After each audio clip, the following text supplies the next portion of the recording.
planning for an effective presentation, I want to just reiterate, asking yourself, what's the message, what's the goal? That's the first step. Who needs to attend? Now, when you're doing presentations, how many times are you choosing who comes, and how many times is you just coming in and you have absolutely no choice at all as to who attends the presentation? What do you say? You have no choice whatsoever as to who comes. So what about when you are presenting at a customer location? You have no choice as to who attends and who doesn't. You can generally know your audience, though. You know who they are. Yes and no. And you can certainly find out who's you're presenting to. Sure. We present to surgeons, nurses, and maybe staff, but the janitor's not going to come in. It's not. You know who you're presenting to. So you always have the right people in the room. Not always, but. Is there anything that you can do to ensure that the right people are there every time? I try to make sure I know who's going to be at the meeting so I can have the right number of handouts, so I know who I'm presenting to, so I can tailor it to that. Well, maybe you can also be a part of suggesting who might attend. So it doesn't mean And so get in. we know, so we Yes. discuss who's going to be Yeah.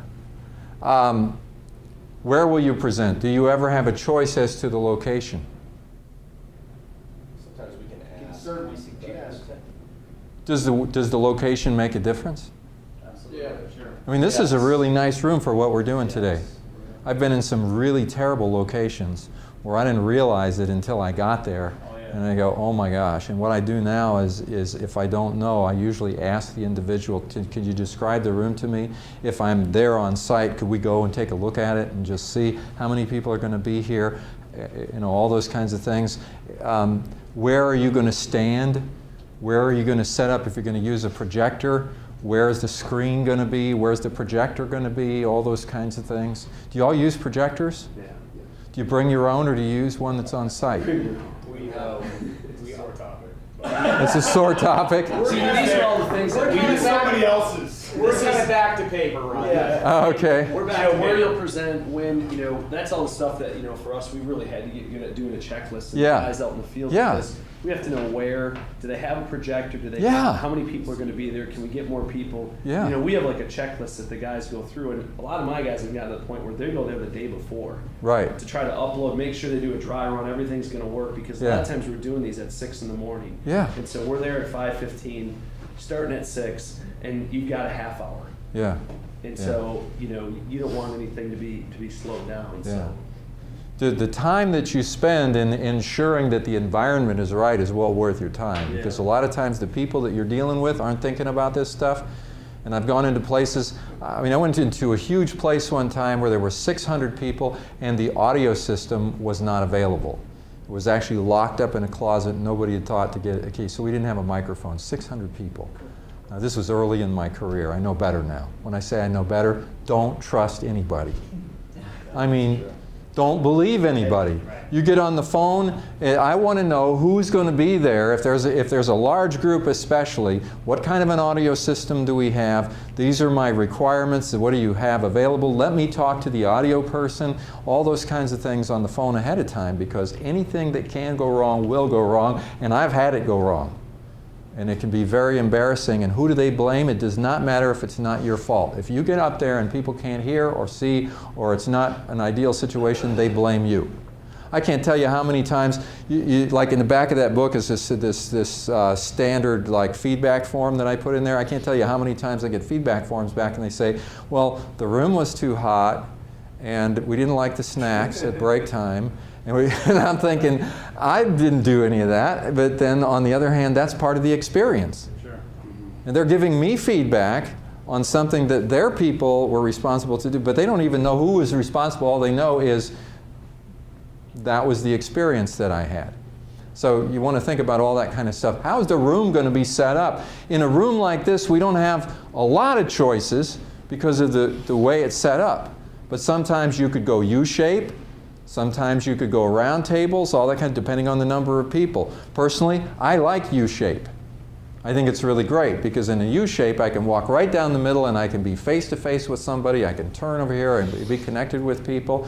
But if you have the choice, you want to be thinking about it. A lot of people don't even ask these questions. They show up and however the room is set up, that's how they do it. I'm notorious for completely changing the setup in the room. come in an hour and a half early, rearrange everything to get it just so that it's just right. Tools, AV equipment, what kind of stuff are you going to need? And if you're doing these presentations on a regular basis, you really want to make sure that you know, and sometimes you need to invest in some of this equipment yourself because they may not have it. Sorry. Just saying. Okay, so do you do team presentations where you have multiple people coming up and that sort of thing? Really important that you're coordinated on that stuff. I've seen too many times when people aren't talking and then they really, the handoff from one person to another is not a good handoff and it doesn't really seem like a team. You're going to practice your own presentation. You need to really make sure you're connecting with anybody else that's going to participate in it. I highly recommend creating some kind of an outline. I really don't like memorized presentations, but I think an outline is really helpful. Your PowerPoint can be that outline. Obviously, it can be that for you, but you don't want to go too heavy on the PowerPoint stuff. And then create the presentation and then practice your delivery. I highly recommend that you practice your delivery out loud in front of a mirror. And depending on how high the stakes are, again, remember, you're practicing. This is deliberate practice. You want every presentation to be good. So what are you practicing? So if you're focusing on your body language, do it in front of a mirror. Watch your body language. Start working on, it's hard to stop doing something. It's easier to start doing something else. So focus on what you're going to do. If you're trying to eliminate the triangular pattern that you found that you're doing, or the ums and the uhs, don't just think, I'm eliminating those things. What are you going to do? If it's ums and uhs, you want to practice pauses. Silent pauses. Go through your whole presentation and focus on silent pauses and see if you can deliver the whole thing with no ums and no uhs, but put silent pauses in there. Or if you're not going to be doing the triangular pattern, focus on what you are going to do and work with it. Focus on standing still, and then when you move, how you're going to move, and work on some of the mechanics, because otherwise you won't think about it until you're up there, and what are you going to do? You're going to fall back to your old ways of doing things. So you sort of have to structure what you are going to do if you're going to break any of these habits.